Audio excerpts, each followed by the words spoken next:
یہ لوگ حضور اکرم صلی اللہ علیہ وسلم کو اللہ کا آخری نبی بھی نہیں مانتے اور آپ کی ختم نبوت کا انکار کر کے قرآن و حدیث کا بھی انکار کرتے ہیں، اور اس کے باوجود یہ اپنے آپ کو مسلمان کہتے ہیں اور مرزا کو نہ ماننے والوں کو سب کو کافر کہتے ہیں۔ خود اس کا اعتراف مرزا غلام احمد قادیانی نے ایک جگہ نہیں متعدد جگہوں پر اپنی کتابوں میں کیا کہ گورنمنٹ برطانیہ ہماری محسن ہے، اس کے ساتھ جہاد کرنا حرام ہے۔ خود کو انگریز گورنمنٹ کا خود کاشتہ پودا لکھا مرزا غلام احمد قادیانی نے، خود، کسی اور نے نہیں، خود جو ہے کہ ان کی کتابیں میں یہ موجود ہے۔ عموماً بل تحریک پیش ہوتی ہے، قائمہ کمیٹی ہوتی ہے یا کوئی کمیٹی بنا دی جاتی ہے، اس کا حوالہ کیا جاتا ہے۔ یہ شاید واحد مسئلہ تھا آئین میں ترمیم کا جس کو پوری قومی اسمبلی کو کمیٹی کا درجہ دیا گیا اور اس پر بحث ہوئی۔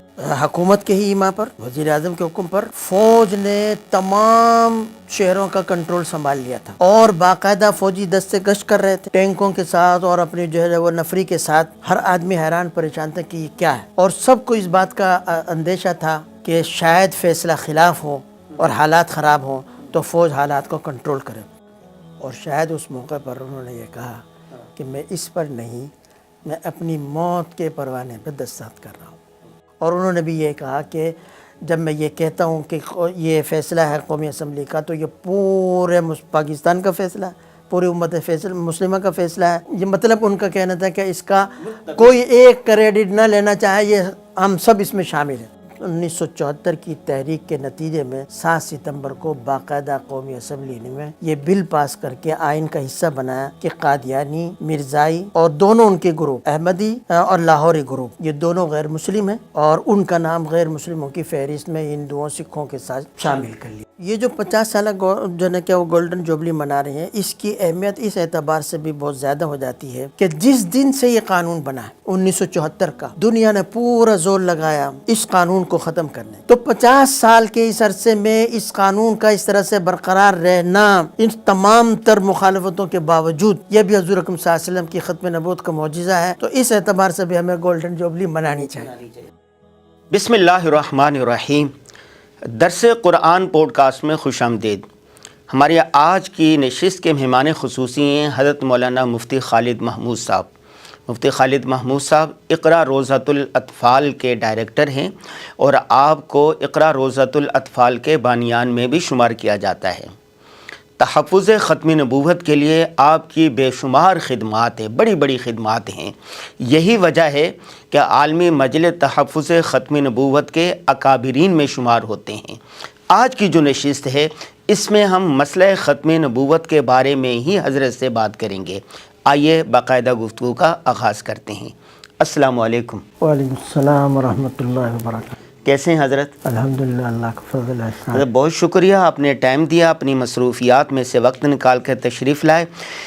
حضرت یہ جو دور چل رہا ہے نا، اس میں ہماری نئی جنریشن کو، نوجوانوں کو ختم نبوت کے بارے میں کچھ پتہ نہیں ہے۔ مسئلہ ختم نبوت کیا ہے؟ تو سب سے پہلے آپ عقیدہ ختم نبوت کی اہمیت کے بارے میں مختصر سا بتائیے۔ بسم اللہ الرحمن الرحیم، نحمدہ ونصلی علی رسولہ الکریم، اما بعد۔ سب سے پہلے تو میں درس قرآن.com کا مشکور ہوں، ان کا شکر گزار ہوں کہ انہوں نے موقع دیا ایک بات سامعین اور ناظرین کو سمجھانے اور ان تک پہنچانے کا، اور خاص طور پر بھائی شفیق اجمل صاحب کا اور آپ کا بھی۔ اللہ تعالیٰ آپ لوگوں کی محنتوں کو، مسائل کو قبول فرمائے۔ آپ نے جہاں تک پوچھا ہے ختم نبوت کے بارے میں،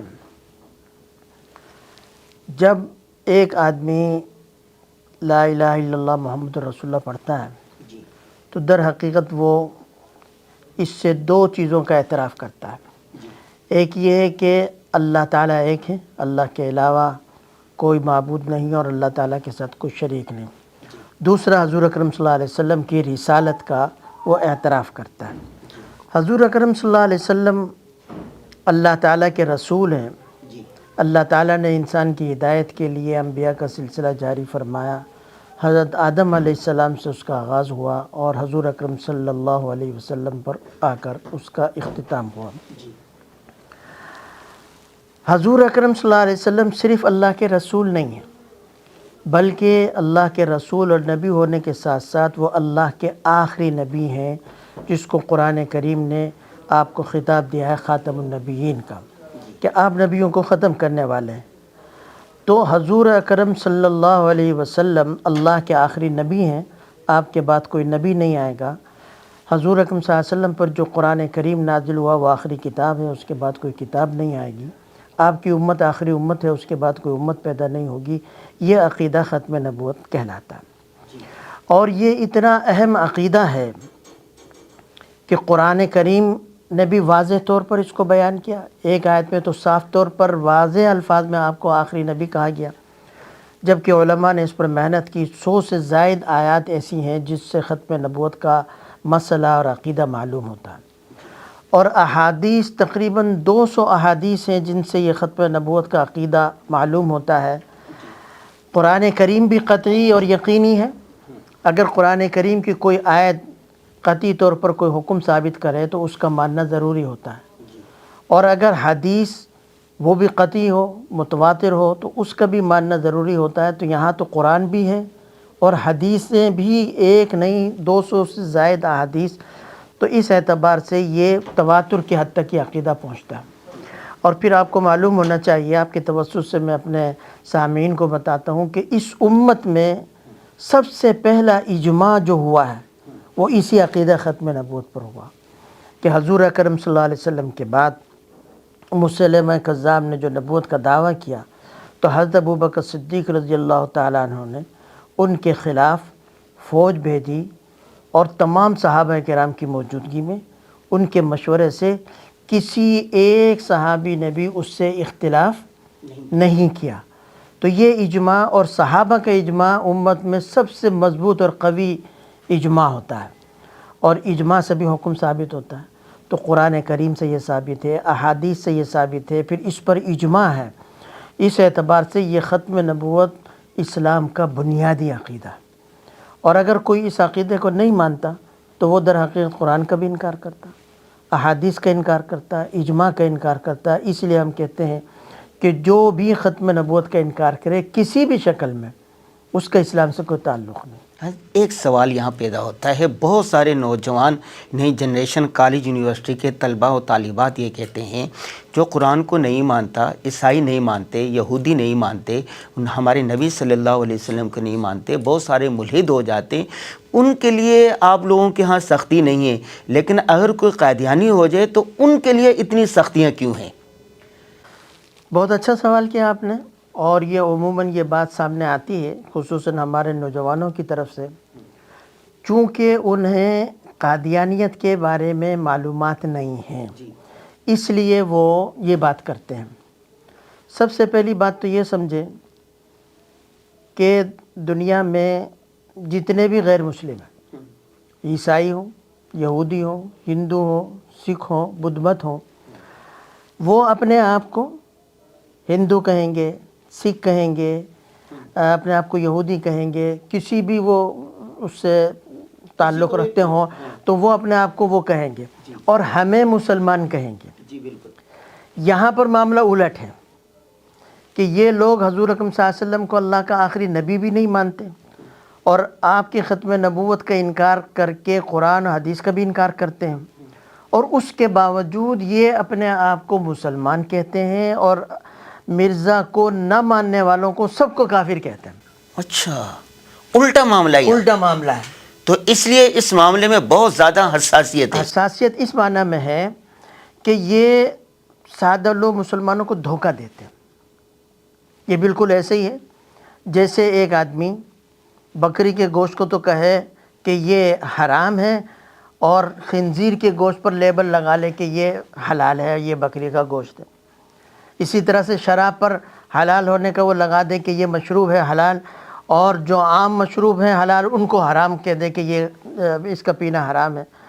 تو اسی طرح سے یہ لوگ اپنے آپ کو مسلمان کہتے ہیں، اور مرزا غلام احمد کو نہ ماننے والوں کو سب کو کافر کہتے ہیں، اور اس سلسلے میں ان کی کتابیں بھری ہوئی ہیں۔ یہ جو دھوکہ دیتے ہیں، کھلا دھوکہ دیتے ہیں، فراڈ کرتے ہیں، غلط بیانی کرتے ہیں، عام مسلمان، سادہ لوگ مسلمان، نوجوان اس غلط فہمی سے کیسے بچیں؟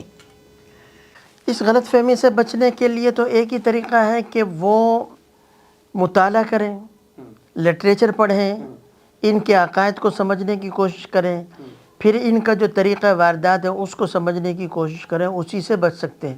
کیونکہ آپ دیکھیں ہندوؤں کے، عیسائیوں کے اور اس طرح سے دوسرے لوگوں کے نام بھی ہمارے ناموں سے قدرے مختلف ہوتے ہیں، ناموں سے یہ آدمی پہچان لیتے ہیں۔ پھر بعض دفعہ ان کی جو ظاہری شناخت ہے وہ کوئی نہ کوئی ایسی چیز اپنے ساتھ لگا لیتے ہیں جس سے پتہ چلتا ہے کہ یہ پہچانا جاتا ہے۔ ہاں، ان کے نام بھی ہمارے جیسے ہیں، اور یہ ساری تمام حرکتیں بھی وہی کرتے ہیں جو مسلمان، مطلب یہ کہ نماز پڑھیں گے یا ہمارے سامنے کلمہ پڑھیں گے، یہ کہیں گے کہ حضور اکرم صلی اللہ علیہ وسلم آخری نبی ہیں، لیکن اس میں بھی دھوکہ ہے، اس میں بھی دھوکہ ہے۔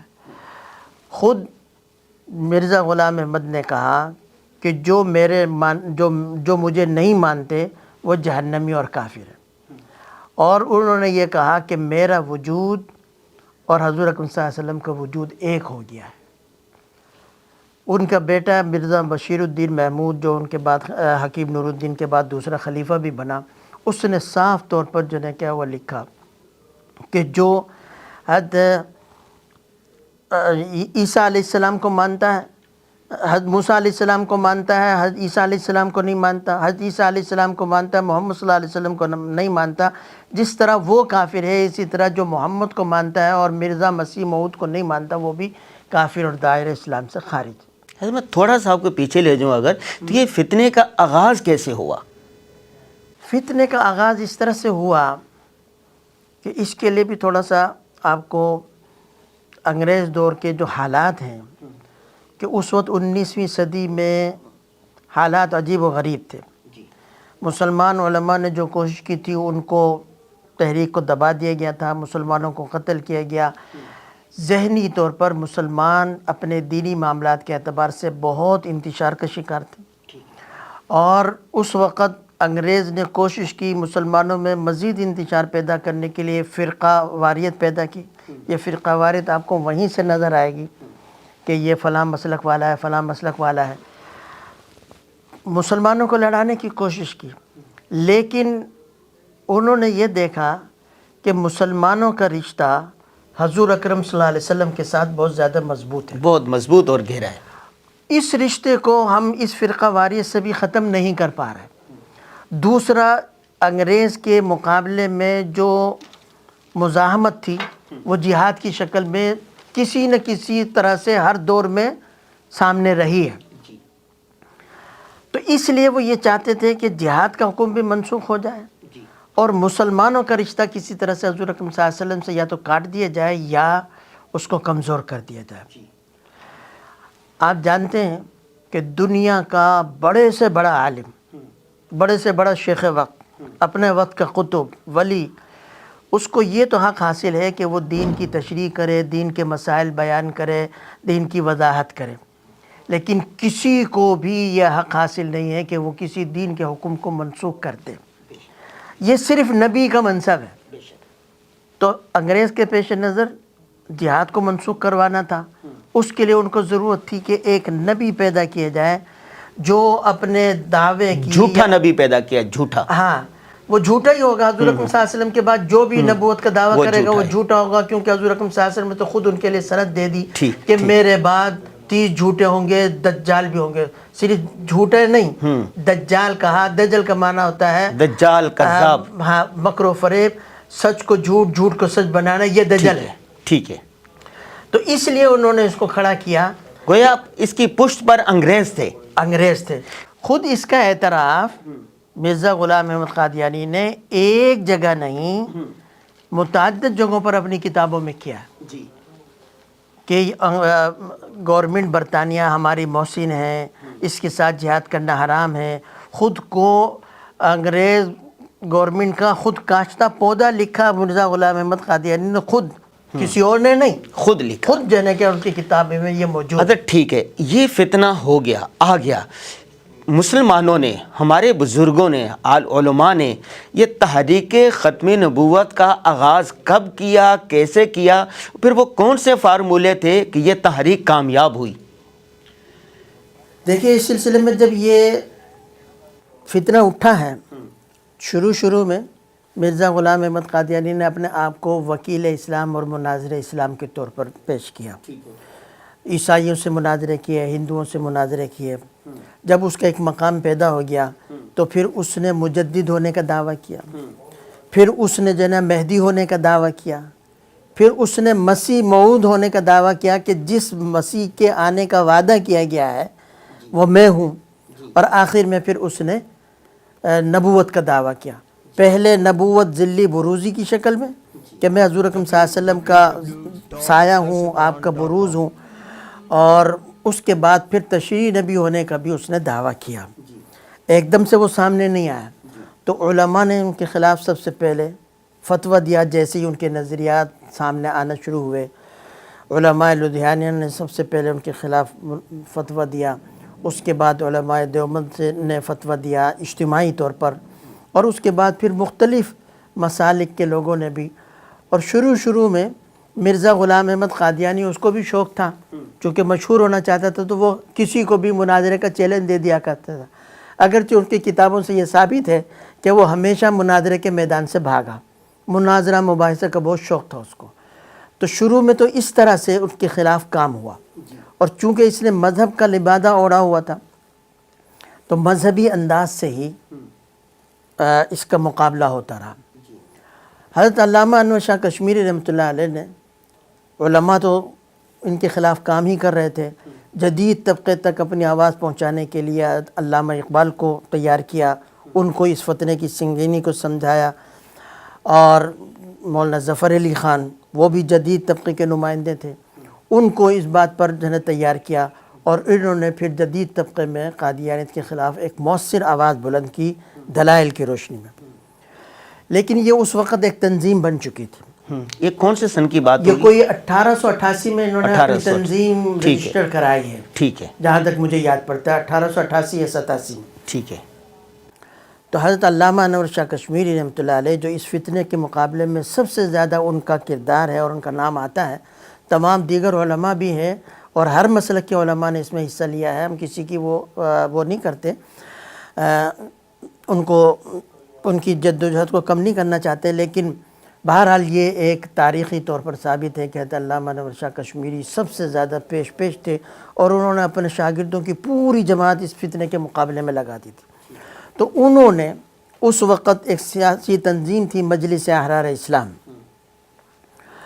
اس کے سپرد یہ کیا کہ تم اب یہ بھی میدان سنبھالو، اور باقاعدہ حضرت اللہ شاہ بخاری رحمۃ اللہ علیہ کے ہاتھ پر لاہور میں انجمن خدام الدین کا اجلاس تھا، جس میں 500 علماء شریک تھے۔ حضرت علامہ انور شاہ کشمیری نے حضرت شاہ صاحب کے ہاتھ پر بیعت کی اس مسئلے پر، اور حضرت شاہ صاحب کا وجود کانپ رہا تھا، اور کہا کہ بظاہر تو حضرت انور شاہ کشمیری میرے ہاتھ پر بیعت کر رہے ہیں، یہ مت سمجھنا، بلکہ میں ان کی شاگردی میں جا رہا ہوں، میں ان کے ہاتھ پر بیعت کر رہا ہوں۔ تو اس وقت ان کے سپرد کیا۔ پھر مجلس احرار نے اس کو اپنی گفتگو کا موضوع بنا لیا ہر جلسے میں مرزائیت کے خلاف، اور انہوں نے اتنا اس پر بات کی کہ ایک نفرت پیدا کر دی مسلمانوں میں مرزا غلام احمد اور قادیانیوں کے خلاف۔ اور اس وقت سب سے پہلے علامہ اقبال نے یہ مطالبہ کیا انگریز حکومت سے کہ یہ مسلمانوں سے علیحدہ ایک فرقہ ہے، ان کے اپنے نظریات ہیں، انہوں نے ایک نئی وحی کا ایجاد کیا ہے، اس پر اس کی بنیاد رکھی ہے، اور آپ کے لیے بہتر یہ ہوگا کہ ان کو مسلمانوں سے علیحدہ، گویا 1974 سے پہلے یہ قرارداد کا مطالبہ کیا گیا تھا کہ ان کو غیر مسلم قرار دیا جائے۔ باقاعدہ قرارداد تو نہیں، لیکن انگریزی حکومت سے خود علامہ اقبال نے خط لکھ کر اس کا مطالبہ کیا، اور ایک دفعہ نہیں، ایک سے زائد مرتبہ مطالبہ کیا، اور یہاں تک انہوں نے کہا کہ انگریز حکومت جو ہے وہ کبھی بھی اس مطالبے کو نہیں مانیں گی، لیکن ان کے لیے بہتر یہ ہے کہ ان کو ایک علیحدہ فرقہ قرار دے دیا جائے مسلمانوں سے۔ اس کے بعد اس مطالبے کو انہوں نے مجلس احرار نے اپنے گفتگو کا موضوع بنایا، ہر جگہ اس مطالبے کو دہرایا۔ پاکستان بننے کے بعد 1953 کی تحریک چلی، اس میں 3 بڑے مطالبات تھے، بلکہ 4 مطالبات تھے۔ ایک یہ کہ قادیانیوں کو غیر مسلم اقلیت قرار دیا جائے. چودھری ظفر اللہ اس وقت وزیر خارجہ تھا، اس کو وزارت خارجہ سے ہٹایا جائے. مرزائیوں کو کلیدی اسامیوں سے ہٹایا جائے اور ربوہ کو کھلا شہر قرار دیا جائے. یہ 4 مطالبات 1953 کی تحریک کے تھے، لیکن 1953 کی تحریک کو کچل دیا گیا بزور طاقت اس وقت کی جو بھی اقتدار میں قوتیں تھیں، اور اس کے نتیجے میں مارشل لا لگا، جس کے اثرات آج تک یہ ملک برداشت کر رہا. 1953 کی تحریک بظاہر ناکام ہو گئی، لیکن اس تحریک نے لوگوں میں ایک شعور پیدا کیا قادیانیوں کے بارے میں، خود حضور اکرم صلی اللہ علیہ وسلم کی ختم نبوت کے بارے میں لوگوں کو آگاہی ہوئی، اور لوگوں کے دل و دماغ میں یہ بات بیٹھ گئی. تو جہاں پر بھی کہیں کبھی مرزائی کی بات آئی تو مسلمان اس کے لیے تیار ہو. اور پھر 1974 کی تحریک چلی، اور اس میں یہ مطالبہ دوبارہ دہرایا گیا، اور اس 1974 کی تحریک کے نتیجے میں 7 ستمبر کو باقاعدہ قومی اسمبلی میں یہ بل پاس کر کے آئین کا حصہ بنایا کہ قادیانی، مرزائی اور دونوں ان کے گروپ احمدی اور لاہوری گروپ، یہ دونوں غیر مسلم ہیں، اور ان کا نام غیر مسلموں کی فہرست میں ہندوؤں سکھوں کے ساتھ شامل کر لیے. حضرت یہ بتائیے کہ پہلے بھی تحریکیں چلی، وہ اس طرح کامیاب نہیں ہوئی، لیکن 1974 کی تحریک آسانی سے اور اتنی کامیاب کیسے ہو گئی اور مطالبہ مان بھی لیا گیا اور بڑی سطح پر مانا گیا؟ اس کے بہت سارے اسباب وجوہ ہو سکتے ہیں. 1953 کی تحریک میں اس وقت جو علماء مشائخ لوگ آئے، ان کا ٹکراؤ ہو گیا براہ راست حکومت سے. اچھا. ان کے مقابلے میں حکومت آ گئی، اور انہوں نے بھی حکومت سے ہی مطالبات اور حکومت کو ہی وہ کرنا شروع کیا. یہ بات بھی پیش نظر تھی، اور شاید 1953 پاکستان بننے کے 5 سال ہوتے کوئی بہت زیادہ عرصے بعد نہیں ہے. اور چونکہ وزیر خارجہ ظفر اللہ خان وہ پکا قادیانی تھا، اس نے وزارت خارجہ سے فائدہ اٹھا کر باہر کے تمام سفارت خانوں میں اپنے آدمی بھی مقرر کیے ہوئے تھے، اور ان لوگوں کو یہ تاثر دیا تھا کہ یہاں کی سب سے بڑی کمیونٹی اور مضبوط کمیونٹی وہ احمدی ہے. حتیٰ کہ فلسطین کا کوئی مسئلہ تھا تو اس وقت جو عرب ممالک تھے، ظفر اللہ نے کہا کہ آپ مرزا بشیر الدین محمود جو خلیفہ ہیں، آپ ان کو خط لکھیں، اس سلسلے میں ان سے مدد طلب کریں، وہ آپ کی رہنمائی کریں گے تو یہ کام ہو سکتا ہے. حالانکہ وہ وزیر خارجہ تھا پاکستان کا، اس کو چاہیے تھا کہ حکومت کی طرف رجوع کرنے کا کہتا. پھر یہاں پر بڑے بڑے عہدوں پر بڑے طریقے سے قادیانوں کو وہ کیا گیا اور ایک فضا بنائی گئی. دوسری بات یہ. تیسری بات یہ ہے کہ احرار نے یہ تحریک چلائی. احرار پاکستان سے پہلے پاکستان کی مخالفت کر رہے تھے کہ پاکستان نہیں بننا چاہیے، اور وہ جو بھی ان کے دلائل اور وجوہات میں اس پر بحث نہیں کرتا. تو اس لیے وہ، اور جب یہ تحریک چلی تو یہ بات اٹھائی گئی کہ یہ جو لوگ تحریک چلا رہے ہیں یہ تو وہ لوگ ہیں جو پاکستان کے مخالف ہیں، یا پاکستان میں کیا کرنے آئے ہیں، اور ان کا مقصد اقتدار پر قبضہ کرنا ہے. تو مسلمانوں میں اتنی آگاہی بھی نہیں تھی، ٹھیک ہے، اوپر سے ساری جتنی قوتیں تھیں وہ ان کے ساتھ وہ مرزائیوں کے حق میں تھیں. اوپر سے امریکہ کا دباؤ تھا. خواجہ ناظم الدین اس وقت وزیر اعظم تھے، وہ بظاہر بڑے نیک، نمازی، تہجد گزار معروف تھے. ان سے بار بار احرار کے اور مجلس عمل کے قائدین نے ملاقات کی اور مطالبہ کیا. آخر ان سے پوچھا ہم کو مجبوری کیا؟ انہوں نے کہا کہ اس وقت پاکستان کو غذائی قلت کا شکار ہے، گندم کی ضرورت ہے. اگر ہم نے ان کو غیر مسلم اقلیت قرار دیا تو امریکہ ایک گندم بھی دانہ نہیں دے گا. یہ صاف لفظوں میں انہوں نے کہا، یعنی امریکہ بھی ان کی پشت پناہی پر تھا. تحریک پھر بھی کامیابی سے چل رہی تھی، لیکن جان بوجھ کر تحریک کے دوران ان کے سارے جو سرکردہ رہنما تھے ان کو گرفتار کر لیا گیا، اور عوام، ان کا کوئی قائد نہیں تھا، ان کے اندر زبردستی تشدد کی تحریکیں شروع کی گئیں، مار پیٹ ہوئی، اور اس تشدد کے نتیجے میں دونوں طرف سے قتل و غارت گری ہوئی، اور اس کو بہانہ بنا کر یہ اس کو کچل دیا گیا اور مارشل لا لگا دیا۔ یہ اس کی وجوہات کی ناکامی تھی۔ لیکن جب 1974 میں ایک تو لوگوں کو اچھی طرح سے اس پر آگاہی آ چکی تھی، اور وہ اس پہلے دن ہی جب مجلس عمل بنی، تو یہ تحریک کس نے چلائی 1974 کی؟ اصل میں کوئی بھی تحریک پہلے سے اس کی منصوبہ بندی نہیں ہوتی ہے۔ حالات تو ایسے ہوتے ہیں کہ تحریک چلائی جائے، لیکن کوئی واقعہ پیش آ جاتا ہے، وہ واقعہ بنیاد بنتا ہے تحریک چلانے کا۔ نشتر میڈیکل کالج ملتان میں یونین کا انتخاب ہوا، الیکشن ہوا، یونین ہوتی ہے، اس میں ایک کوئی قادیانی بھی کھڑا ہو گیا۔ ختم نبوت کے لوگوں کو پتہ چلا تو انہوں نے ایک چھوٹا سا پمفلٹ تیار کیا جس میں قادیانی عقائد، نظریات، اور وہ ان طلباء میں تقسیم کیا، اور ویسے بھی بات چلائی تو وہ قادیانی تو ہار گیا، لیکن طلباء میں ایک طرح سے آگاہی ہو گئی۔ الیکشن جیتنے کے بعد انہوں نے سیر و تفریح کا پروگرام بنایا پشاور جانے کے لیے۔ خیبر میل میں سیٹ کرانے کے لیے گئے، وہ ملی نہیں، چناب ایکسپریس سے انہوں نے سیٹ کرائی، آنے اور جانے کی دونوں کی بکنگ کرا لی۔ 22 مئی 1974 کو چناب ایکسپریس ربوہ پہنچی، یہ ربوہ کے راستے سے گزرتی ہے، وہاں رکی۔ ربوہ اس وقت کوئی قادیانیوں کے علاوہ ان کی اجازت کے بغیر ربوہ میں داخل نہیں ہو سکتا، اور ہر آنے جانے والے کو وہ اپنا لٹریچر تقسیم کرتے تھے۔ ان میں بھی تقسیم کیا، انہوں نے ربوہ اسٹیشن کی وہ جو تختی لگی تھی وہ بھی پڑھ لی۔ جب یہ لٹریچر تقسیم ہوا تو چونکہ وہ پہلے سے آگاہ ہو چکے تھے تو انہوں نے ان سے بحث شروع کر دی، اور ایسے میں ختم نبوت زندہ باد کے نعرے بھی لگائے۔ 2 منٹ رکتی ہے، گاڑی چلی گئی، اس وقت تو حادثہ ہوتے ہوتے رہ گیا۔ لیکن ربوہ کے ارباب اختیار نے کہا کہ یہ تو بڑی مداخلت ہے، ہماری تو بڑی توہین ہوئی ہے۔ اب انہوں نے واپسی کا ان کا پروگرام معلوم کیا۔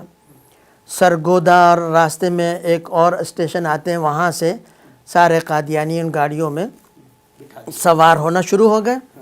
ان کا ڈبہ معلوم کیا، یہاں سارے جو اسٹیشن ماسٹر تھے وہ قادیانی تھے، اور ربوہ اسٹیشن پر یہ ٹرین روک لی گئی، اور پھر جو ہے ان طلباء کے ڈبے پر حملہ کیا، ان کو مارا پیٹا، طلباء زخمی ہو گئے، ان کے کپڑے پھاڑے، بعض کے سر پھٹ گئے۔ ادھر یہ ہوا کہ گاڑی لیٹ ہو گئی، 15-20 منٹ پہنچی نہیں، تو لائل پور کے اسٹیشن ماسٹر نے معلوم کیا کہ گاڑی کیوں نہیں آئی، انہوں نے کہا یہاں ہنگامہ ہو گیا۔ تو کسی ریلوے اسٹیشن کے آدمی نے، مولانا تاج محمود صاحب جو لائل پور میں خطیب تھے اور ریلوے اسٹیشن کی مسجد میں ہی خطیب تھے، اور وہ تھا بھی جمعہ کا دن، ان کو بات پہنچائی کہ اس طرح سے حملہ ہوا ہے۔ وہ فوراً پہنچے، انہوں نے جہاں جہاں رابطے ہو سکتے تھے اور رابطے کیے، لوگوں کو بلایا، اور وہ جو اسٹیشن پر لوکو شیڈ میں کام کرتے تھے مزدور، ان سب کو بھی کہا جمع ہو جاؤ۔ تو تھوڑی ہی دیر میں اچھا خاصا مجمع جمع ہو گیا۔ یہ خبر حکام تک بھی پہنچ گئی، جو شہر کے حکام تھے، ڈی ایس پی اور یہ وہ سارے آ گئے، ڈپٹی کمشنر بھی۔ اس وقت پھر مولانا تاج محمود صاحب نے ان طلباء سے ملاقات کی، ڈی ایس پی نے بھی ملاقات کی، اور اس وقت مولانا تاج محمود صاحب نے خطاب کیا کہ ہم تمہارے ایک ایک خون کے قطرے کا بدلہ لیں گے، اس وقت تک ہم چین سے نہیں بیٹھیں گے۔ ان کو روکنا چاہ کہ یہاں علاج کراتے ہیں، انہوں نے کہا نہیں، ہم ملتان جائیں گے۔ خیر ٹرین چلی گئی، اور اسی دن مطالبہ کر دیا انہوں نے کہ ٹرین اس وقت تک نہیں جائے گی جب تک کہ 3 مطالبات رکھے اس واقعے کی تحقیق کرائی جائے۔ یہ مطالبات کنہوں نے رکھے؟ مولانا تاج محمود صاحب نے۔ ٹھیک ہے۔ اور جو اس میں قصوروار ہیں ان کو سزا دی جائے فوری طور پر، اور ربوہ کو کھلا شہر قرار دیا جائے۔ یہ 3 مطالبات رکھے۔ انہوں نے یقین دلایا کمشنر سے رابطہ کر کے کہ ہم یہ مطالبات ان کے فوری طور پر مانتے ہیں۔ وہاں سے یہ تحریک چلی۔ اسی دن رات کو انہوں نے پریس کانفرنس کی خیام ہوٹل میں، اور پھر اگلے دن پورے لائل پور، سرگودا اور آس پاس کے علاقوں میں ہڑتال ہوئی۔ اخبار میں دوسرے دن خبر پہنچی تو ہر جگہ احتجاج، مظاہرے شروع ہو گئے۔ حضرت مولانا یوسف بنوری صاحب 2.5-3 مہینے پہلے ہی امیر منتخب ہوئے تھے مجلس تحفظ ختم نبوت کے، اور وہ آب و ہوا کی تبدیلی کے لیے بیمار تھے، سوات گئے ہوئے تھے۔ فوراً ان کے پاس آدمی بھیجا گیا، ان کو اس واقعے کی اطلاع دی، وہ سارا اپنا پروگرام چھوڑ کر پنڈی آئے۔ جتنے بھی اس وقت سرکردہ رہنما تھے، مولانا شاہ احمد نورانی، پروفیسر غفور، چودھری ظہور الہی، آغا شہرت کاشمیری، مفتی محمود صاحب، ان سے رابطہ کیا اور 3 جون کو اجلاس بلا لیا۔ 3 جون چونکہ تاریخ بھی بہت قریب تھی جی، اور ادھر یہ فیصل آباد سے مولانا تاج محمود صاحب جو اس تحریک کو اٹھانے والے تھے، مفتی زین العابدین صاحب، حکیم عبدالرحیم اشرف صاحب، یہ اسلام آباد جا رہے تھے اس اجلاس میں، ان کو راستے میں گرفتار کر لیا۔ تو مشورہ یہ ہوا کہ چونکہ لوگ زیادہ جمع نہیں ہیں تو 9 جون کو دوبارہ اجلاس بلایا جائے اور مجلس عمل قائم کی جائے، تمام جماعتوں کی ایک مجلس۔ اس 9 جون کو مولانا بنوری صاحب کو اس کا کنوینر مقرر کیا گیا کہ آپ آئندہ اجلاس بلائیں اور اس کے لیے لائحہ عمل طے کیں۔ اس میں حضرت مولانا بنوری صاحب نے صاف طور پر کہا کہ ہمارا مد مقابل صرف مرزائی ہوگا، حکومت ہمارا مد مقابل نہیں ہوگی، اور ہم ہر قسم کے تشدد سے پرہیز کرتے ہوئے بچتے ہوئے اپنی تحریک چلائیں گے، اور اگر ہم پر کوئی مصیبت آئے تو اس کو صبر تحمل سے برداشت کریں گے۔ یہ حکمت عملی طے کی۔ حکومت کو اپنا انہوں نے مقابل نہیں بنایا، جیسا کہ 53 میں ہاں، مرزائیوں کو مقابل بنایا۔ ٹھیک ہے۔ 9 جون کے بعد 16 جون کو 14 جون کو انہوں نے ہڑتال کا اعلان کر دیا پورے پاکستان میں، اور 16 جون کو اجلاس بلایا انتخاب کے لیے۔ بھٹو نے 13 جون کو تقریر کی ٹیلی ویژن پر، اور انہوں نے کہا کہ میں اس مسئلے کو حل کروں گا، قومی اسمبلی کے حوالے کر دوں گا، وہ جو فیصلہ کرے۔ اچھا، علماء بھٹو سے ملے تھے، ذوالفقار بھٹو؟ جی جی، ٹھیک ہے۔ وہ لاہور آ گئے تھے، ہاں شاید لاہور آ گئے تھے، 2 دن لاہور رہے اور ہر رہنما سے فرداً ملاقات کی۔ سب سے پہلے آغا شہرت کاشمیری سے ملے، اس کے بعد نوابزادہ نصر اللہ خان، مفتی محمود صاحب، مولانا بنوری صاحب، ان سب سے علیحدہ ملاقات کی، اور اس میں زور اسی بات پر تھا کہ 14 جون کی ہڑتال آپ ملتوی کر دیں۔ ٹھیک ہے۔ انہوں نے کہا یہ نہیں ہوگا۔ 13 جون میں انہوں نے اپنے کہا کہ میں ختم نبوت پر ایمان رکھتا ہوں، ثانیہ ربوہ پر ایک لفظ بھی نہیں کہا، لیکن البتہ اتنا کہا کہ میں قومی اسمبلی کے حوالے کر دوں گا اس مسئلے کو۔ قومی اسمبلی کے حوالے ہو گیا پھر؟ ابھی حوالے نہیں ہوا۔ اچھا، یہ اپنی تقریر میں انہوں نے وعدہ کیا۔ ٹھیک۔ 14 جون کو ہڑتال ہوئی، اور ایسی کامیاب ہڑتال ہوئی بغیر کسی ایک پتھر پھینکے کہ اس کی مثال شاید پاکستان کی پورا پاکستان بند تھا، پورے پاکستان، اور ہر لوگوں طبقہ نے اس میں ہر شامل تھا، رضاکارانہ طور پر اپنے کاروبار بند رکھے، سب کچھ۔ 16 جون کو انتخابات ہوئے، حضرت مولانا یوسف بنوری صاحب کو مجلس عمل کا بھی امیر بنا لیا گیا۔ غالباً محمود احمد رضوی تھے، ان کو جنرل سیکرٹری بنایا۔ اس طرح سے پوری یہ تحریک شروع ہو گئی۔ ادھر بھٹو صاحب نے اپنے وعدے کے مطابق بنگلہ دیش جا رہے تھے جون کے آخر میں، تو بنگلہ دیش میں جانے سے پہلے انہوں نے یہ اعلان کر دیا کہ پوری قومی اسمبلی کو خصوصی کمیٹی کا درجہ دیا جاتا ہے، وہ اس مسئلے پر غور کرے گی، اور ہر ممبر آزاد ہے، حتیٰ کہ میری پارٹی کا ممبر بھی آزاد ہے، جو چاہے وہ رائے قائم کرے۔ تو پوری قومی اسمبلی کو خصوصی کمیٹی کا درجہ دیا۔ ٹھیک ہے۔ اور خصوصی کمیٹی کا درجہ اس لیے دیا کہ جب بھی کوئی بل پیش ہوتا ہے، تحریک ہوتی ہے، وہ کمیٹی کے حوالے کیا جاتا ہے۔ یہ شاید جتنی بھی ترمیم ہوئی یا جتنے بھی بل پیش ہوتے ہیں، عموماً بل تحریک پیش ہوتی ہے، قائمہ کمیٹی ہوتی ہے یا کوئی کمیٹی بنا دی جاتی ہے، اس کا حوالہ کیا جاتا ہے۔ یہ شاید واحد مسئلہ تھا آئین میں ترمیم کا جس کو پوری قومی اسمبلی کو کمیٹی کا درجہ دیا گیا، اللہ اکبر۔ اور اس پر بحث ہوئی۔ اس میں یہ علماء اکرام بھی ہوتے تھے شامل؟ نہیں۔ اچھا، قومی اسمبلی کا ممبر ہی اس کا وہ ممبر ہوتا تھا، جی، ہوگا، باہر نہیں۔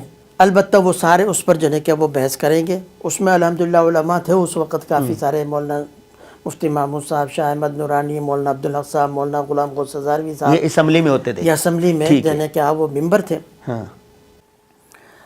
البتہ یہ ہوا کہ اس خصوصی کمیٹی کے اصول و ضوابط وضع کیے گئے، کس طرح سے یہ کرے گی، کس طرح سے لوگوں سے وہ چیزیں طلب کرے گی، اور یہ سارا کچھ. اس میں انہوں نے ایک رہبر کمیٹی بنائی جو اس خصوصی کمیٹی کی رہنمائی کرے گی. اس میں کچھ اپوزیشن کے لیڈر اور کچھ جو ہے وہ حکومت کے جو ہے کیا وہ لیڈر تھے. تو اس طرح سے یہ کمیٹی بنائی گئی اور یہ کام شروع وہ ہوا. بحث مباحثہ کب تک ہوتا رہا اور کب پھر فیصلہ دیا؟ کمیٹی کا اجلاس تو چونکہ 30 جون کو اپوزیشن نے قومی اسمبلی میں وہ بل پیش کیا، تحریک پیش کی تھی، اور پھر عبدالحفیظ پیرزادہ نے بحیثیت وزیر قانون ایک بل پیش کیا تھا. ان دو پر اور بھی بہت ساری درخواستیں آئی تھیں، تحریکیں پیش ہوئی تھیں، لیکن طے ہوا کہ بس بحث ان دو پر ہوگی. تو کچھ اجلاس تو جولائی کے شروع میں ہی اجلاس شروع ہو گئے تھے. کچھ اجلاس تو یہ اس بارے میں ہوئے کہ اس کا طریقہ کار کیا ہوگا اور کیا ہوگا، اور پھر کچھ سفارشات طلب کرنے کے لیے کہ فلاں 20 جولائی تک وہ دے دی جائے. 20 جولائی کو اچھا مزے کی بات یہ ہے کہ اس وقت جو مرزائیوں کے خلیفہ تھے مرزا ناصر احمد جی، انہوں نے درخواست دی کہ ہمیں اپنا موقع پیش کرنے کی اجازت دی جائے. جی اور اسی طرح سے لاہوریوں نے بھی. جی بھٹو صاحب پریشان تھے کہ اب اس کا کیا کروں. مفتی محمود صاحب سے انہوں نے مشورہ کیا. مفتی صاحب نے کہا ہم تو چاہتے ہیں وہ آئیں، وہ اپنا موقع پیش کریں، ہم ان کے اوپر جنے کیا وجرا کریں گے تاکہ لوگوں کو پتہ چل جائے صحیح کیا ہے غلط کیا ہے. درخواست منظور ہو گئی. اب یہ پریشان ہوئے تو مرزا ناصر چونکہ 70 کے الیکشن میں پیپل پارٹی کے وہ حلیف رہے تھے، انہوں نے پیپل پارٹی کو ووٹ دیے تھے، اس لیے ان کو بڑی امیدیں تھیں ذوالفقار علی بھٹو سے کہ وہ ہماری حمایت کریں گے. تو انہوں نے کہا کہ یہ مولوی اسمبلی میں ہوں گے، ہماری تو بڑی بے عزتی کریں گے سوال جواب کے دوران، اور یہ تو مسئلہ خراب ہو جائے گا. درخواست بھی خود دی تھی. تو اس پر پھر کوئی اے جے رحیم کوئی وہ پیپل پارٹی کے تھے، انہوں نے کہا اس کا آسان حل یہ ہے کہ اٹارنی جنرل وہ سوال کریں گے، جو جس کسی ممبر نے بھی سوال کرنا ہو وہ اٹارنی جنرل کے ذریعے سے سوال کرے گا. اب سوال یہ پیدا ہوتا ہے کہ اٹارنی جنرل بھی ممبر نہیں ہیں قومی اسمبلی کے، مرزا ناصر بھی نہیں ہیں، لاہوریوں کا وہ تھے مرزا عبدالمنان وہ بھی نہیں ہیں. تو اس لیے خصوصی کمیٹی کا درجہ دیا کہ وہ اس پر کھلے دل سے غور بھی کرے، کیونکہ قومی اسمبلی کے اپنے مسائل ہوتے ہیں اور یہ لوگ بھی. تو انہوں نے 20 جولائی کو لاہوریوں کے جو لیڈر ہے اس نے انہوں نے اپنا موقف، اس کو یہ محضر نامہ بولتے ہیں، تحریری شکل میں چھاپا، ایک ایک ممبر کو دیا. پھر زبانی بھی انہوں نے اپنا موقف پیش کیا. 20 جولائی کو لاہوریوں کے جو لیڈر تھے انہوں نے اپنا موقف تمام اسمبلی کے وہ جو ممبر تھے خصوصی کمیٹی کے ان کے سامنے ریکارڈ کرایا. اور 21 جولائی کو مرزا ناصر اس نے اپنا بیان پڑھا. 5 اگست سے باقاعدہ ان پر جرا شروع ہوئی اٹارنی جنرل کے ذریعے سے. تحریری موقف نامہ وہ پیش کر چکے ہیں، زبانی اپنا موقف نامہ پیش کر چکے ہیں. اس کے جواب میں عالمی مجلس تحفظ ختم نبوت کہیں یا مجلس عمل، انہوں نے ان کا جواب تیار کیا امت اسلامیہ کا متفقہ موقف کے نام سے. وہ تمام ممبروں میں بھی تقسیم کیا ممبران میں، اور پھر بحث کے بعد مفتی محمود صاحب نے وہ پورا قومی اسمبلی میں پڑھ کر سنایا بھی. اس میں مرزا ناصر کے تقریباً تمام باتوں کا جواب آ گیا. اور لاہوریوں کا محضر نامہ اس کا جواب لکھا مولانا غلام غوث ہزاروی نے شقوار. وہ ان کے جماعت کے آدمی مولانا عبدالحکیم صاحب جو اس وقت ممبر تھے انہوں نے وہ اسمبلی میں پڑھ کر سنایا. یوں جواب آ گئے ان کے. ہاں ٹھیک ہے. 5 اگست سے بحث شروع ہوئی مرزا ناصر پر. اٹارنی جنرل نے 6 دن 5 اگست سے 11 اگست تک. پھر بیچ میں کسی وجہ سے اسمبلی یہ قومی خصوصی کمیٹی کا اجلاس موقوف ہو گیا. 20 سے پھر دوبارہ اجلاس شروع ہوا، 20 سے 24 تک 5 دن. 11 دن مرزا ناصر پر جرا ہوئی، سوال جواب جو کچھ بھی، اور اٹارنی جنرل کے ذریعے سے ہوئی. یحییٰ بختیار اس وقت اٹارنی جنرل تھے. اور 2 دن وہ مرزا عبد المنان اس پر بحث ہوئی، کیونکہ زیادہ تر باتیں تو وہی تھیں جو مرزا ناصر نے کی تھی، اس لیے 2 دن ان پر بحث ہوئی۔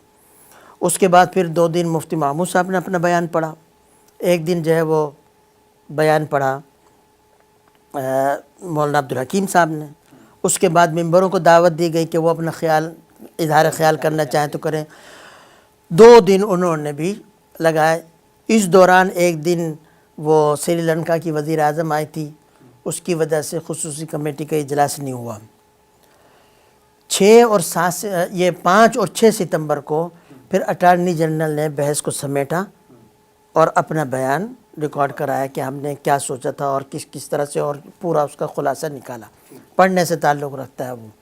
اس طرح سے یہ 5 اگست سے 6 ستمبر تک باقاعدہ ان پر بحث مباحثہ اور اس کا جو ہے کیا ہوا قومی اسمبلی میں ہوتا ہے۔ ہاں، اور مزے کی بات یہ ہے کہ جب اس میں ذوالفقار علی بھٹو بھی شامل ہوتے تھے؟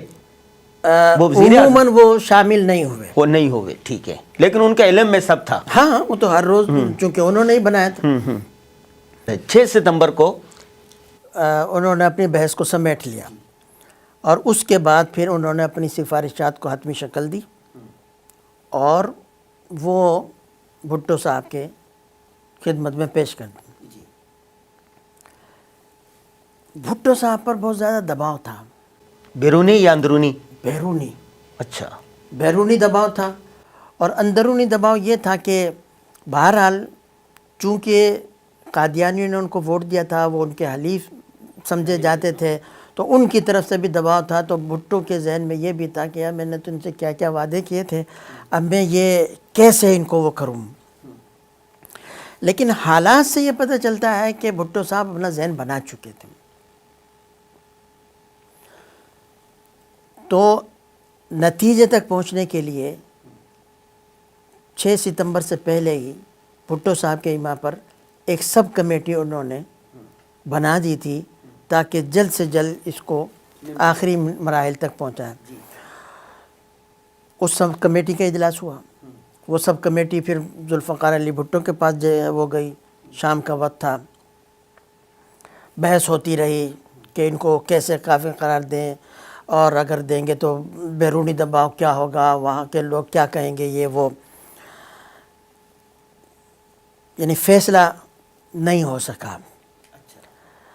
اور ادھر سارے لوگ اور علماء بھی پریشان تھے کہ پتہ نہیں کیا ہو۔ لیکن حالات یہ بتاتے ہیں کہ 6 ستمبر کو ہی حکومت کے ہی ایما پر، وزیر اعظم کے حکم پر، فوج نے تمام شہروں کا کنٹرول سنبھال لیا تھا، اور باقاعدہ فوجی دستے گشت کر رہے تھے ٹینکوں کے ساتھ، اور اپنے جو ہے وہ نفری کے ساتھ۔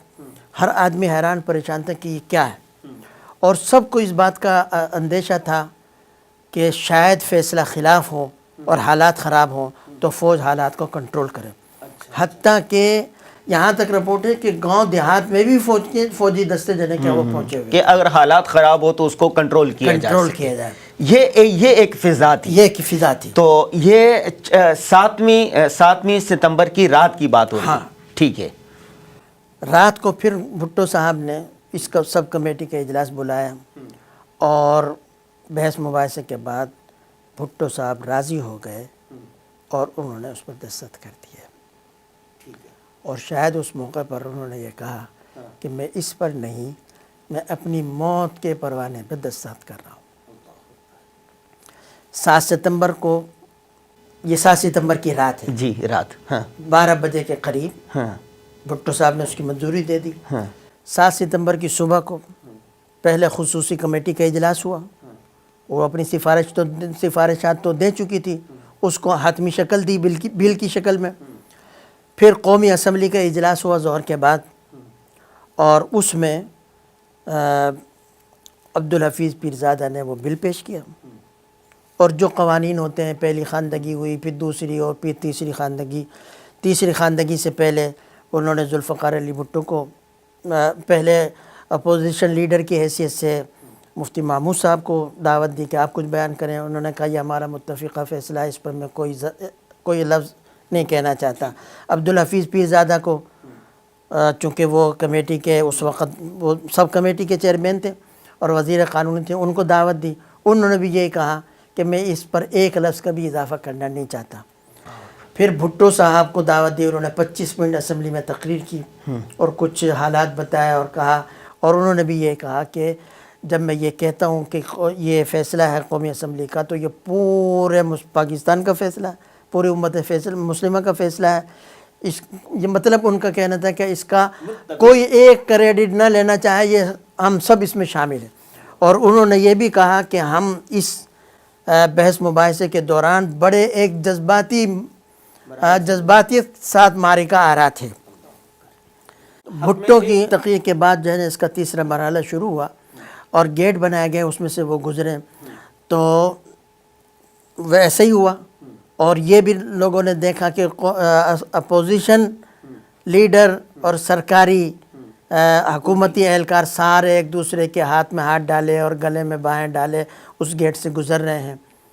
5:52 پر صاحبزادہ فاروق علی صاحب جو اسپیکر تھے قومی اسمبلی کے، انہوں نے اعلان کیا کہ 130 ووٹ آئے ہیں، 130 یا 131 ووٹ آئے ہیں اس کے حق میں، اور مخالفت میں ایک ووٹ بھی نہیں آیا، 130 ووٹ۔ اس طرح سے یہ بل پاس ہوا، لوگوں نے ایک دوسرے کو مبارکباد دی۔ پھر اس کا دوسرا مرحلہ تھا سینٹ سے منظور کرانے کا، تو عبدالحفیظ پیس زادہ وزیر قانون کے حیثیت سے سینٹ میں جا سکتے ہیں، انہوں نے پھر وہاں پر بل پیش کیا، وہاں پر بھی اسی طرح سے اس پر رائے شماری ہوئی۔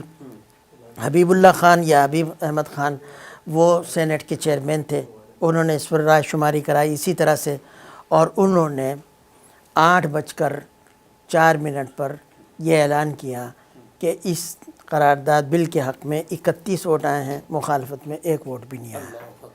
اس طرح سے یہ شاید پاکستان میں واحد ترمیم ہے جو اس طرح سے متفقہ طور پر منظور ہوئی کہ مخالفت میں ایک ووٹ بھی نہیں۔ اللہ اکبر۔ حضرت جس طرح عام فہم انداز میں، خوبصورت انداز میں اور 20-25 منٹ کے اندر آپ نے یہ پوری روداد اور ایمان افروز روداد سنا دی ہے، یہ ہماری نئی جنریشن نوجوانوں پر آپ نے احسان کیا ہے۔ مجھے خود بھی اس طرح تحریک کا پتہ نہیں تھا اور بہت عام فہم انداز میں ہو گئی ہے۔ آخری سوال یہ پوچھوں گا، جب ان کو غیر مسلم اقلیت قرار دے دیا گیا متفقہ طور پر قومی اسمبلی سے، سینٹ سے، مسئلہ ختم ہو جانا چاہیے تھا نا، تو اب کیا مسئلہ ہے؟ اب کیوں 50 سالہ ہم گولڈن جوبلی منا رہے ہیں، اب بھی احتجاج کرتے رہتے ہیں؟ اب کیا مسئلہ ہے؟ مسئلہ ختم ہو جانا چاہیے نا۔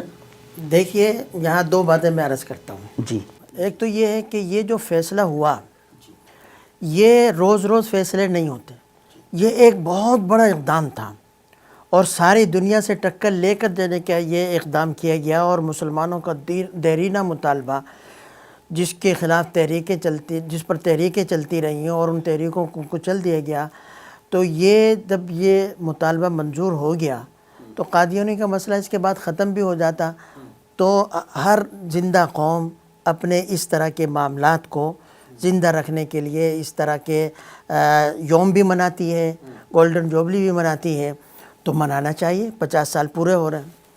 دوسری بات یہ کہ قادیانی مسئلہ ختم ہو جانا چاہیے تھا، لیکن بدقسمتی سے قادیانیوں نے اس کو تسلیم نہیں کیا، حالانکہ اس وقت فوراً اس کے بعد جو مجلس عمل کے امیر تھے، انہوں نے امیر ہونے کی حیثیت سے یہ بیان دیا کہ قادیانی اب غیر مسلم اقلیت ہیں، یہ پاکستان کے شہری ہیں، ان کو وہی حقوق حاصل ہوں گے جو دوسرے غیر مسلم اقلیتوں کو ہے، یہ یہاں پر رہ سکتے ہیں، اپنا کاروبار کر سکتے ہیں، یہ سب کچھ کر سکتے ہیں، لیکن انہوں نے اس فیصلے کو تسلیم ہی نہیں کیا۔ تسلیم نہ کرنے کا مطلب کیا ہے؟ اس فیصلے کو چیلنج کیا گیا عدالت میں؟ چیلنج نہیں، وہ اپنے آپ کو مسلمان ہی کہلاتے رہے، لکھتے رہے، اور اپنے مرزا کو جو ہے کیا وہ اپنے خلیفہ کو خلیفہ ہی کہتے رہے، مرزا کو نبی کہتے رہے۔ ہونا یہ چاہتے کہ یہ جب غیر مسلم اقلیت قرار دے دیا گیا، غیر مسلموں میں ان کو فہرست میں شامل کر دیا گیا، اب اس پر قانون سازی ہونی چاہیے تھی کہ یہ کیا کر سکتے ہیں، کیا نہیں کر سکتے، ان کے حقوق کیا۔ بدقسمتی سے اس پر وہ قانون سازی نہیں ہوئی۔ خود اس وقت حکومت کے اندر بہت سارے وزراء تھے جو قادیانی کے سے ہمدردی رکھتے تھے، انہوں نے بھی نہیں ہونے دیا۔ اپوزیشن اور حکومت کے درمیان بدگمانیاں پیدا کیں، ایک دوسرے کے خلاف بیان بازی ہوئی۔ اسی دوران بھٹو صاحب کی حکومت چلی گئی، نئے انتخابات ہوئے، اس کو قوم نے تسلیم نہیں کیا، ان کے خلاف تحریک چلی، مارشاء اللہ لگ گیا۔ اس وقت پھر ضیاء کے دور میں بھی یہ مطالبہ ہوا کہ بھئی اس پر قانون سازی ہو، تو ضیاء الحق نے 1984 میں 26 اپریل 1984 کو ایک آرڈیننس جاری کیا جی جس میں ان کی حیثیت متعین کی، آئین میں کچھ شقوں کا اضافہ کیا۔ ان کا خلاصہ یہ تھا کہ یہ اپنے آپ کو مسلمان نہیں کہہ سکتے، اپنے مذہب کو اسلام سے تعبیر نہیں کر سکتے، اسلام کے جتنے بھی شعائر ہیں جو اسلام کے ساتھ خاص ہیں وہ استعمال نہیں کر سکتے، اپنی عبادت گاہ کو مسجد نہیں کہہ سکتے، جو القابات مسلمانوں کی مقدس ہستیوں کے ساتھ خاص ہیں جیسے ام المومنین، خلیفۃ المسلمین یا صحابہ، وہ یہ اپنے لیے استعمال نہیں کر سکتے۔ یہ قانون آرڈیننس کے ذریعے سے اس کو پاس کیا گیا، اس کو نہیں مانا انہوں نے، اور اس کو انہوں نے سب سے پہلے وفاقی شرعی عدالت میں چیلنج کیا، اس کی پوری بینچ جو ہے کیا وہ بیٹھی، انہوں نے اس پر جو ہے کیا وہ بحث سنی، کئی دن تک بحث چلی، اور تقریباً اردو میں جو اس کا ترجمہ ہوا 250 صفحات کا انہوں نے فیصلہ لکھا، اور بڑا علمی مدلل، اور اس میں کہا کہ جی جو آرڈیننس پاس ہوا ہے یہ قانون کے مطابق ہے، اور یہ اس کو اس سے ان کی کوئی انسانی حقوق، ان کے حقوق کی کوئی پامالی نہیں ہوتی۔ اس کے بعد انہوں نے شریعت اپیلیٹ بینچ میں جنہیں کیا وہ اپیل کر دی، انہوں نے بھی اس فیصلے کو برقرار رکھا۔ پھر انہوں نے یہ کام کیا کہ جان بوجھ کر اپنے آپ کو مسلمان کہنا، مسلمانوں کے مجمع میں جا کر اپنے نبی کی تعریف کرنا، دوسرے مسلمانوں کو کہنا کہ تم تو جو ہے کیا وہ سرکاری مسلمان ہو۔ حضرت انشاءاللہ ایک نشست تو یہ ہو رہی ہے نا، دوسری نشست 1974 سے لے کر اور یہاں تک 2024 تک، یہ بیچ میں کیا حالات گزرے اس پر ہم الگ سے ایک نشست رکھیں گے انشاءاللہ۔ لیکن اب یہ جو اس پر گولڈن میں ایک بات جو ہے کیا وہ کہتا ہوں، پھر بات اپنے وقت ختم کرتا ہوں، کہ یہ جو 50 سالہ جو ہے کیا وہ گولڈن جوبلی منا رہے ہیں، اس کی اہمیت اس اعتبار سے بھی بہت زیادہ ہو جاتی ہے کہ جس دن سے یہ قانون بنا ہے 1974 کا، دنیا نے پورا زور لگایا اس قانون کو ختم کرنے کی۔ اس کے لیے پاکستان کو دھمکیاں دیں، پاکستان کی امداد کو روکا گیا، پاکستان کی امداد کو مشروط کیا گیا کہ قادیانیوں کو تم جو ہے نا ریلیف دو، اور ہر طرح سے انسانی حقوق کمیشن نے جو ہے کیا اس پر بڑی بات کی، لیکن مسلمان اتنے بیدار رہے کہ آج تک کوئی بیرونی طاقت اور خود اندرونی طاقت، کبھی انہوں نے عدالت کا سہارا لیا، ابھی میں اس کی تفصیل میں نہیں جاتا، اور کبھی انہوں نے دوسرے اسمبلیوں سے ایسی چھوٹی چھوٹی سہولتیں حاصل کرنے کی کوشش کی تاکہ یہ قانون تھوڑا سا نرم ہو جائے۔ یہ تو اندازہ ہو کہ قانون ختم نہیں ہوگا، لیکن کہیں نہ کہیں قادیانیوں کو ریلیف مل جائے، ان کو کوئی سہولت مل جائے، اس کی کوشش آج تک جاری ہے۔ تو 50 سال کے اس عرصے میں اس قانون کا اس طرح سے برقرار رہنا، ان تمام تر مخالفتوں کے باوجود، یہ بھی حضور اکرم صلی اللہ علیہ وسلم کی ختم نبوت کا معجزہ ہے، تو اس اعتبار سے بھی ہمیں گولڈن جوبلی منانی چاہیے۔ حضرت گولڈن جوبلی پر عام آدمی کیا کر سکتا ہے، نوجوان کیا کر سکتا ہے، خواتین کیا کر سکتی ہے، بچے کیا کر سکتے ہیں، 25 کروڑ عوام ہے، اس موقع پر کیا کرے، کیا پیغام، کوئی ایک پیغام؟ ایک پیغام یہ ہے کہ ختم نبوت کا عقیدہ وہ کسی جماعت، کسی فرقے، کسی مسلک کا نہیں ہے، یہ تمام مسلمانوں کا متفقہ مسئلہ ہے۔ اگر یہ ختم نبوت کا عقیدہ باقی ہے تو دین باقی ہے، اگر ختم نبوت کا عقیدہ آپ نکال دیں تو یہ دین باقی نہیں رہے گا، کیونکہ اگر تسلیم کر لیا جائے گا کوئی نبی آئے گا یا آ سکتا ہے تو اس کو تو اختیار ہے، وہ کہتے ہیں 5 نمازیں کے بجائے 3 نمازیں پڑھو، قرآن کی یہ آیتیں میں نے منسوخ کر دیں، حج ختم ہو گیا، تو دین تو مذاق بن جائے گا، دین نہیں رہے گا، قرآن نہیں رہے گا، نماز نہیں رہے گی۔ تو عقیدہ ختم نبوت چونکہ دین کا بنیادی عقیدہ ہے، اس لیے ہر مسلمان کے لیے ضروری ہے کہ وہ اس سے آگاہی حاصل کرے۔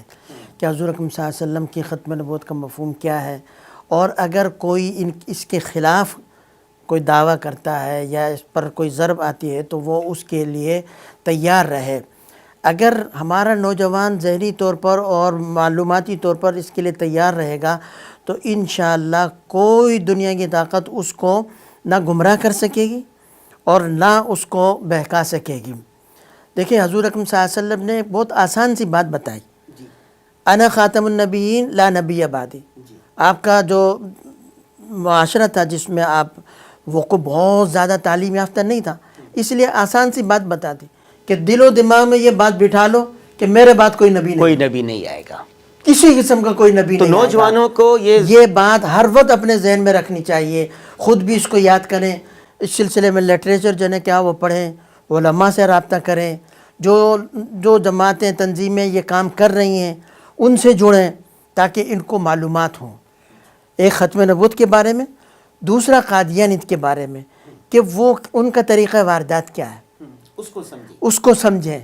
وہ کبھی بھی یہ دعوت نہیں دیں گے کہ مرزا غلام احمد کو مان لو، وہ پہلے بڑی اچھی اچھی باتیں کریں گے، آپ کے ساتھ ہمدردی کریں گے، آپ کی ضرورت ہوگی اس کو پورا کریں گے، مالی امداد دیں گے، پھر آہستہ آہستہ وہ اور پھر یہ کہیں گے کہ ہمارے مرزا صاحب یہ ہیں اور اس طرح سے وہ پھنساتے ہیں۔ تو ضروری ہے ان کے بارے میں بھی آگاہی حاصل رکھیں، خبردار رہیں، بیدار اور رہیں۔ اس کے لیے بہت لٹریچر بھی، مختصر بھی طویل بھی، وہ آج کا اتنا لٹریچر تیار ہو چکا ہے، اس کو پڑھیں۔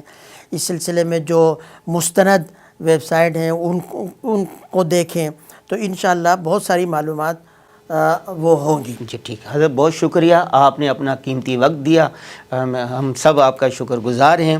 جی ناظرین، آخر میں ابھی آتے ہوئے علامہ انور شاہ کشمیری کا ایک قول پڑھ رہا تھا، وہ میں آپ کو پڑھ کے سناتا ہوں۔ علامہ انور شاہ کشمیری رحمہ اللہ اپنے علمی حلقوں میں بیٹھ کر فرمایا کرتے تھے، ختم نبوت آپ صلی اللہ علیہ وسلم کی ذات کا تحفظ ہے، باقی چیزیں آپ صلی اللہ علیہ وسلم کے اقوال کا تحفظ ہیں، اعمال کا تحفظ ہیں، آپ صلی اللہ علیہ وسلم کی سیرت کا تحفظ ہیں، آپ صلی اللہ علیہ وسلم کی صورت کا تحفظ ہیں، آپ کی ہدایات کا تحفظ ہیں، لیکن ذات کا تحفظ ان سب سے اولیٰ اور سب سے افضل ہے۔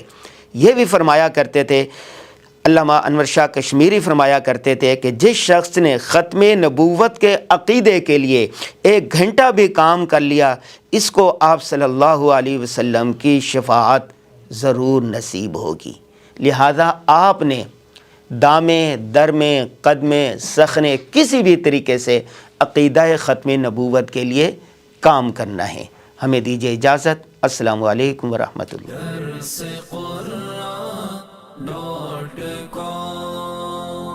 www.darsequran.com